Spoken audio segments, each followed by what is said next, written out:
Bom dia, boa tarde, pessoal. Aqui é o professor Anderson, professor de Biologia. Nós vamos falar um pouquinho hoje sobre hematopoiese. Hematopoiese é a produção do sangue e das células sanguíneas, dos elementos figurados do sangue. Beleza? Então, bora lá.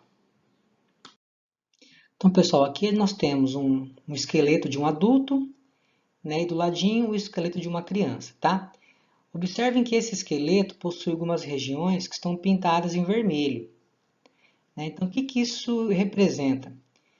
Bem, aqui nós temos então os locais, essas regiões que estão pintadas em vermelho, representam o local de produção do sangue. Local de produção do sangue. Então, nosso sangue é produzido nos nossos ossos, tá? Em alguns locais específicos. Então, por exemplo, quando nós somos adultos, o nosso sangue é produzido nas costelas, tá? Na clavícula, estou mostrando aqui, tá? Na extremidade, na ponta dos ossos longos, como a gente vê aqui, ó, húmero, rádio, ulna, tá? Olha aqui o osso da coxa, o fêmur, ó, na extremidade dos ossos longos como fêmur, tíbia, tá? Na pelve, que é o osso do quadril, beleza? Então, pessoal, extremidades de ossos longos, as pontas dos ossos longos, nós chamamos de epífises, tá? Então, nesses locais ocorre a produção de sangue, tá? Já nos ossos, no esqueleto de criança, nós percebemos que a maior parte dos ossos produzem sangue, tá? A gente vai ver que depois existe uma diferencinha. Quando nós nos tornamos adultos, tá? O corpo do osso longo, a maior parte do osso, começa a produzir gordura, deixa de produzir sangue e passa, a produzir gordura e armazenar gordura, tá? E aí nós chamamos essa região de medula óssea amarela. Mas isso aqui é assunto para slides posteriores, beleza? Então tá, bola para frente então. Pessoal, se nós pegarmos uma gotinha de sangue, uma gotinha e colocarmos numa lâmina, para que a gente possa visualizar ao microscópio, nós observamos nessa gotinha de sangue, tá mais ou menos o que a gente está vendo aqui, ó. Eu estou mostrando aqui, ó, várias bolinhas vermelhas, tá? Essas bolinhas vermelhas são células chamadas de hemácias, tá? Hemácias ou eritrócitos, tá? Você ainda pode chamar também de glóbulos vermelhos, tá? Então nós temos esses três nomes aí, ó, que nós encontramos na literatura, tá? Glóbulos vermelhos, hemácias ou eritrócitos. Então a maior parte do sangue é composta pelas hemácias, tá? Mas aí vocês observem que nós também temos, ó, outros tipos de células. Olha aqui, ó, estou mostrando com o mouse aqui, ó, com o laser, tá? Esses outros tipos de células são os leucócitos.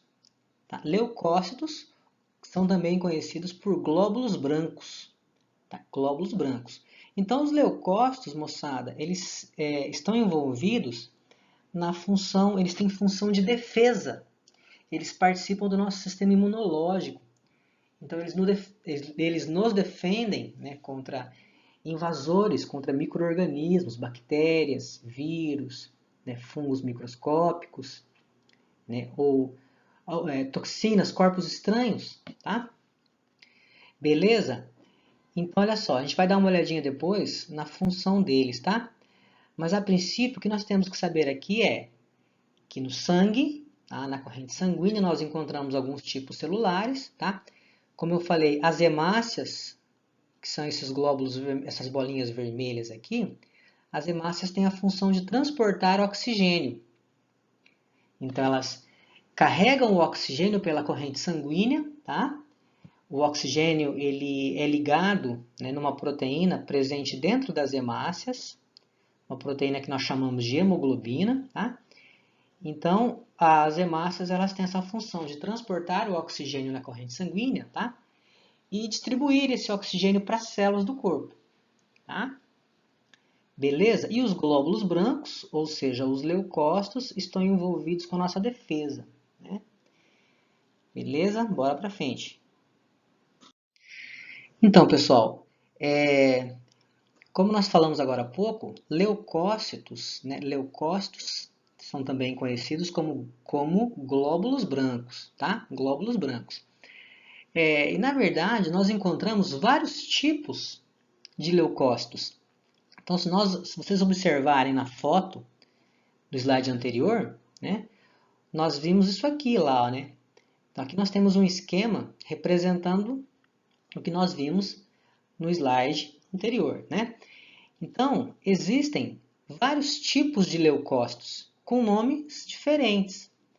Então, por exemplo, nós temos os leucócitos chamados de linfócitos, nós temos leucócitos chamados de monócitos, nós temos leucócitos que são chamados de eosinófilos, basófilos e neutrófilos. Tá?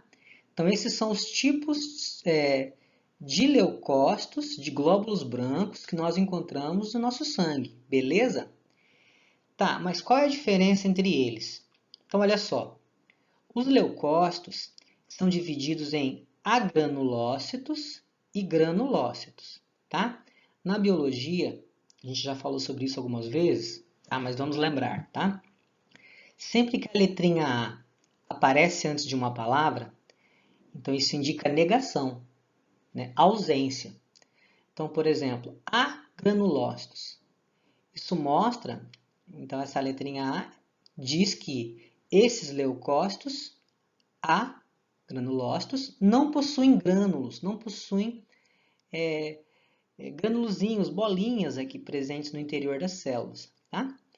Já os leucócitos granulócitos, a gente percebe aqui nesse esquema, ó, no interior da célula, destas células, pequenas bolinhas, né, pequenos grânulos, certo? E esses grânulos estão envolvidos com reações alérgicas, tá, moçada? Reações alérgicas. Mas depois a gente fala melhor sobre isso, tá?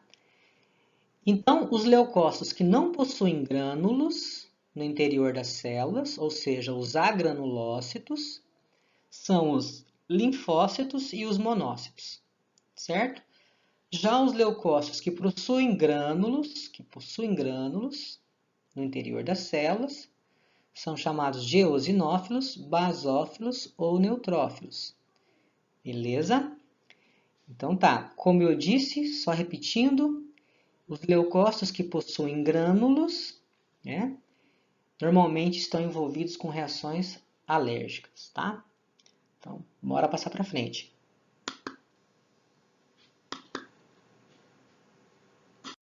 Então, pessoal, aqui nesse slide nós temos aí, ó, uma imagem, né, que mostra as hemácias, também conhecidas como eritrócitos e glóbulos vermelhos, como nós já falamos anteriormente, tá?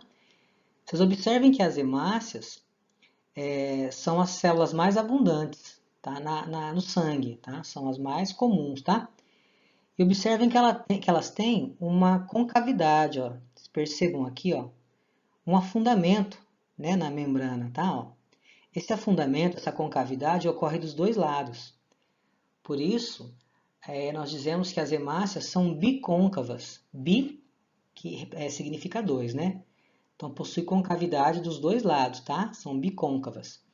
E uma outra coisa importante é que as hemácias não possuem núcleo. Então, elas não possuem uma organela chamada de núcleo, que é a organela que armazena o DNA, tá? Então, ou seja, elas são anucleadas. Anucleadas, não possuem núcleo. Beleza? Uma outra característica importante, moçada, é que dentro das hemácias, aqui eu estou mostrando com o mouse, ó, dentro das hemácias, nós encontramos uma proteína chamada hemoglobina. Hemoglobina. Essa proteína hemoglobina, ela é constituída por 4 cadeias. A gente está vendo aqui, ó, cadeia 1, cadeia 2, cadeia 3 e cadeia 4. Tá? 4 cadeias. E cada cadeia possui um átomo de ferro. E o oxigênio que nós respiramos, tá, ele se liga a cada um dos átomos de ferro. E é assim que as hemácias transportam o oxigênio através do sangue. Tá? O oxigênio, então, permanece ligado, né, as cadeias de hemoglobina, tá? E assim as hemácias transportam o oxigênio pela corrente sanguínea e distribuem esse oxigênio para as células, tá? Ao longo do corpo. Então essa é a função das hemácias, tá? Transportar o oxigênio pela corrente sanguínea, tá? E distribuir esse oxigênio para todas as nossas células. Beleza? Passando para frente. Pessoal, então nós vimos no começo dessa aula que o sangue e as células sanguíneas são produzidas nos ossos, principalmente nos ossos, tá? No interior dos ossos, nós encontramos um tecido que é vermelho, né? Ele tem cor vermelha justamente porque ali está sendo produzido sangue, né? Então, no interior dos ossos, nós encontramos a medula óssea, tá? Medula óssea vermelha. Também existe a medula óssea amarela, tá? Na verdade, a medula óssea amarela normalmente está presente aqui, ó, tá? Na maior parte dos ossos longos, tá? Como eu disse, na extremidade, ó, na pontinha dos ossos longos, nós encontramos a medula óssea vermelha, tá? Quando nós somos crianças, né, bem novinhos, o corpo do osso longo, que é essa parte que eu estou mostrando aqui, ó, tá? Nós também encontramos medula óssea vermelha no corpo, quando nós somos crianças, tá? Bem, né? Bem no início lá mesmo, tá? Depois essa medula óssea vermelha, ela vai sendo substituída por gordura, tá? E aí, né, ela passa a se chamar medula óssea amarela, tá? Mas quando conforme nós vamos crescendo, né, e nos tornando adultos, tá? A medula óssea vermelha ela fica restrita à extremidade dos ossos, à ponta dos ossos longos, tá? Então, por isso que está sendo mostrado aqui nesse esquema, ó, que a medula óssea está presente na ponta de um osso longo, tá? Esse aqui é o fêmur, tá? Então, olha só, lá na medula óssea vermelha nós encontramos células, moçada, chamadas de células-tronco hematopoiéticas, tá? Então, essas células-tronco hematopoiéticas também podem ser chamadas de células totipotentes, tá? Totipotentes ou pluripotentes. Então, o que significa isso? Significa que ali nós temos células-tronco, tá? Esse termo tronco significa que são células que podem funcionar como um tronco, ou seja, se ramificar, formar galhos, né? E aí nós temos aí, ó, células que ainda não se diferenciaram em nada, né? Elas ainda não se transformaram, as células-tronco ainda não se transformaram em nenhum tipo celular, tá? Diferente, e elas são chamadas de tronco justamente por isso, que elas podem se transformar em qualquer tipo, né? Ou melhor, em qualquer tipo não, né? Em diferentes tipos celulares, tá? Então, por exemplo, células-tronco hematopoiéticas são células que podem se diferenciar em eritrócitos, em hemácias, tá? Elas podem se diferenciar, né? O que é se diferenciar? Elas podem se transformar, tá? Então, se diferenciar é isso. Então, as células-tronco hematopoiéticas, elas podem se transformar, se diferenciar em hemácias, em glóbulos brancos, em leucócitos, né? Ou em plaquetas, tá? Então, por isso que elas são totipotentes, né? Por isso que elas são tronco, porque elas podem sofrer transformação em diferentes tipos celulares, tá? Beleza? Vou passar para frente.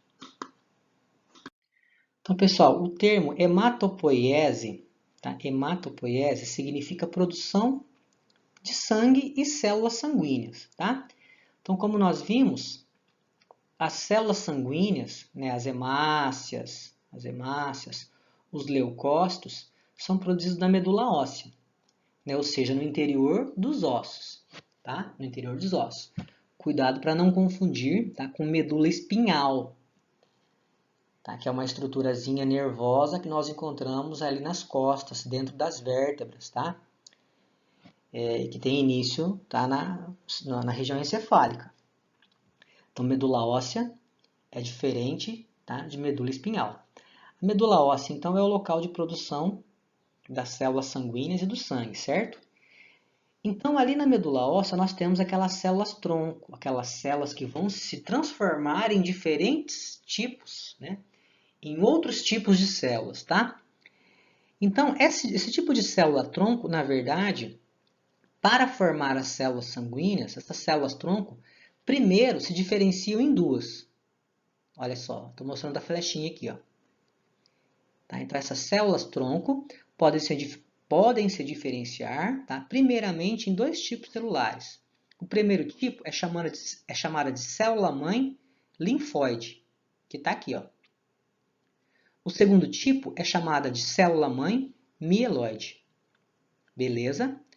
Então, de novo, célula-tronco está na medula óssea, né? E se diferencia em célula-mãe linfóide e célula-mãe mieloide. Beleza? E aí, essa célula-mãe linfóide, por sua vez, se transforma, se diferencia também em outros dois tipos de células, que são leucócitos, são glóbulos brancos, tá? Mas que são chamados de linfócitos T e linfócitos B. Beleza?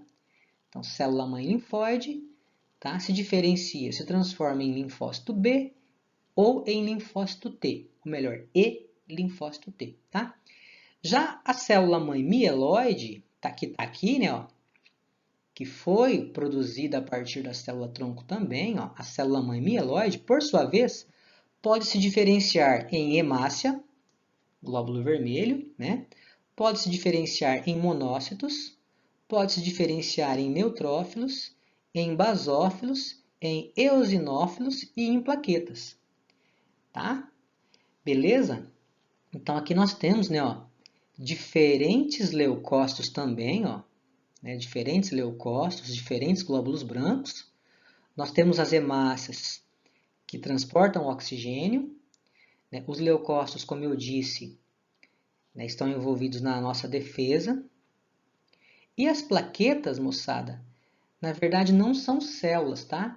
São estruturas que foram formadas a partir de células. E as plaquetas estão envolvidas com a coagulação do sangue, tá? Quando você faz um cortezinho, esse corte ele é fechado, né? O sangue ele é coagulado naquela região, tá? Devido às plaquetas. Beleza, então? Então, fechou, né? Na medula óssea, você tem uma célula-tronco que que pode se diferenciar em duas, e essas duas células, por sua vez, se diferenciam em outras células sanguíneas. Beleza, passar para frente.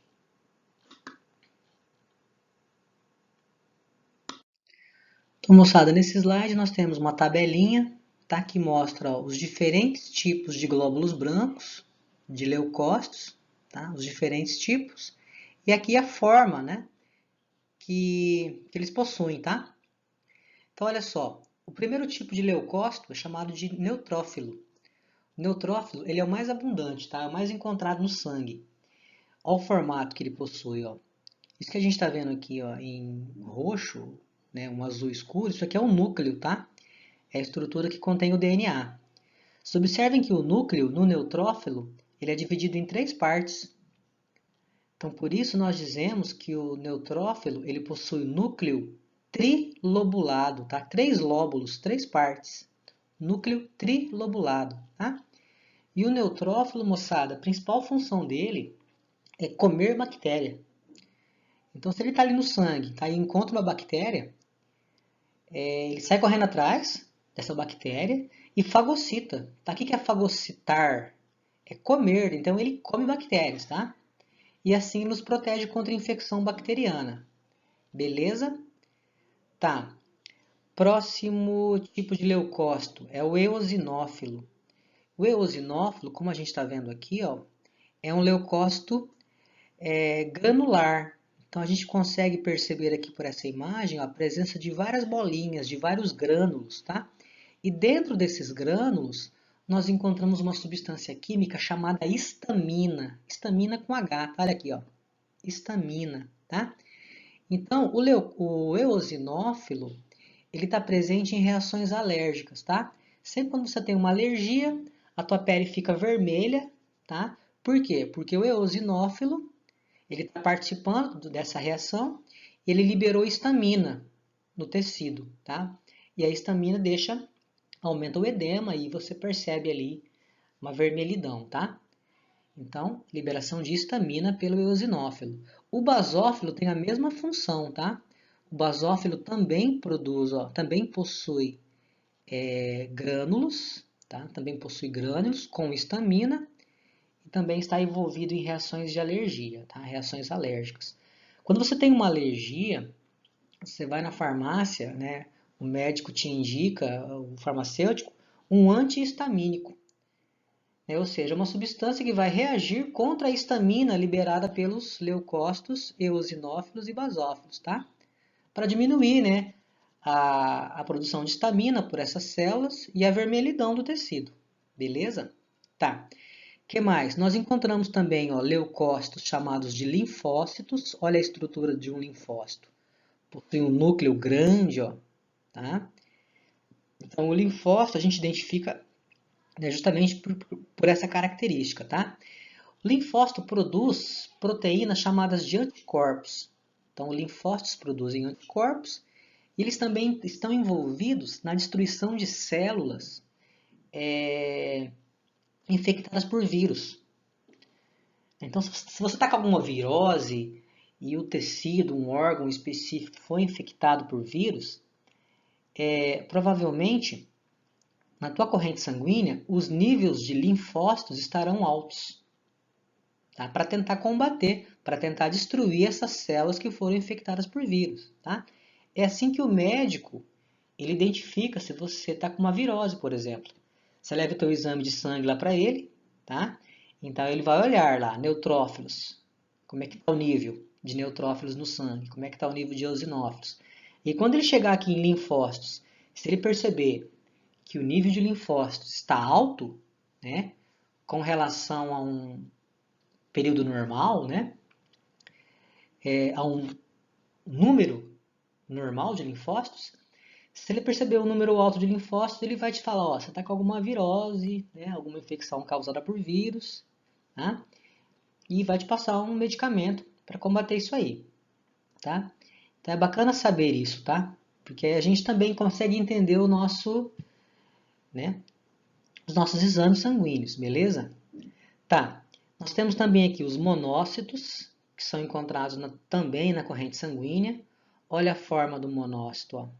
Os monócitos são células grandes e o núcleo tem forma de rim, tá? Forma de rim. O monócito está presente no sangue, mas ele consegue atravessar a parede do vaso sanguíneo, tá? E seguir em direção a um tecido, a um órgão específico, tá? E aí nesse tecido ele muda de nome, ele muda o seu formato, muda de nome, tá? E passa a se chamar macrófago. E os macrófagos têm função fagocítica, tá? Ou seja, digerem, né, comem bactérias, micro-organismos, células que já morreram, né, restos de células mortas. Beleza, moçada? Então, esses são os principais glóbulos brancos ou leucócitos encontrados, tá? Na corrente sanguínea, beleza? Então, passar para frente.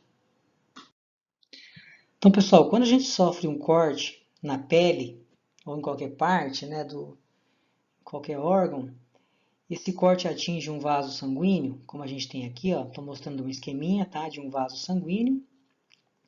Então, quando um vaso sanguíneo sofre um pequeno corte, no interior do sangue nós temos estruturas chamadas de plaquetas. Então, as plaquetas elas vão desencadear um processo, uma cadeia de reações, tá, que culmina na transformação de fibrinogênio que é uma proteína, tá? Só que é uma proteína que ainda não está pronta. Então, as plaquetas irão transformar, através da liberação de compostos químicos no sangue, elas irão transformar o fibrinogênio, tá, na proteína fibrina. A proteína fibrina é uma proteína pronta, tá, e que já pode se envolver nos mecanismos de coagulação. Então, olha só, essa proteína fibrina, o que acontece? Ela começa a se ligar a outras proteínas fibrinas, tá? Começa a se entrelaçar com outras proteínas e acabam formando uma espécie de rede bem na região do corte, tá? Bem no local do corte. E essa rede acaba apreendendo células grandes, como as hemácias, por exemplo. Ó. As hemácias vão sendo presas por essa rede, hemácias, plaquetas, tá? Na região do corte. E aí o corte acaba sendo fechado, né, pela aglomeração das plaquetas nesse local, certo? O corte acaba sendo fechado, né, e a hemorragia, ou seja, a saída de sangue, acaba sendo estancada, né, bloqueada. Beleza? Então, ou seja, esse processo todo, né, que eu resumi, tá, para vocês, é chamado de coagulação do sangue. Envolve, então, as plaquetas, que são estruturas, né? Não são células, mas são estruturas presentes ali no sangue, tá? E a transformação de fibrinogênio na proteína fibrina, tá? Beleza? E a proteína fibrina vai formar redes na região do corte, beleza? Apreendendo, então, as hemácias e outras células maiores, bloqueando a saída de sangue, certo? Então, por hoje é isso. Ficamos por aqui. Até a próxima aula, beleza?